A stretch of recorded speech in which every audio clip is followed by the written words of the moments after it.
chú khẩu lông cho ta xua nhá tổng ơi. Chú khẩu lông nó tí ấy.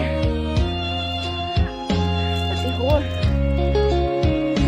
Chỉ lũ xì của mùa lửa xì. Thật ra tôi chỉ chung được khẩu ha.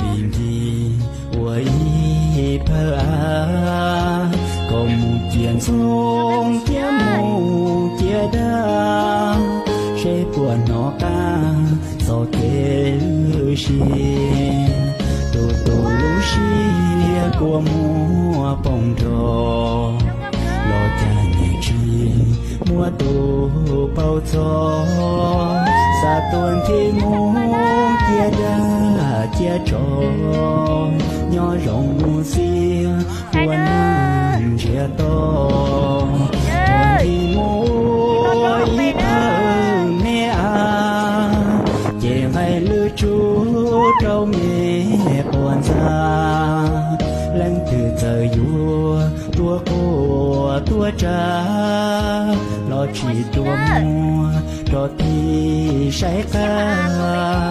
Qua quần tròn cho lo say phơ à, vì qua nắng nhỏ để chi mùa vi. Chia plò liên chi tu tên chia to, do lo chỉ bò mong lo chỉ nó. Thia lì rong nang lũ xì phèo.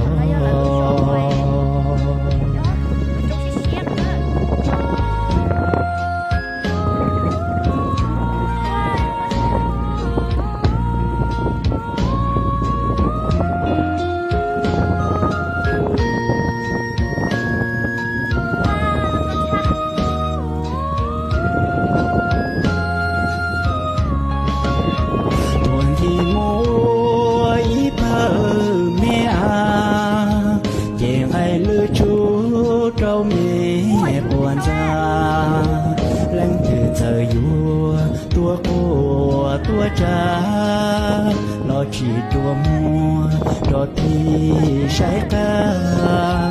Qua quần tròn cho lo say phơ à, vì qua nắng nhỏ để chi mùa vi. Chia plò liên chi tu tên chia to, do lo chỉ bò mong lo chỉ nó. Thia lì rong nang lũ xì phèo.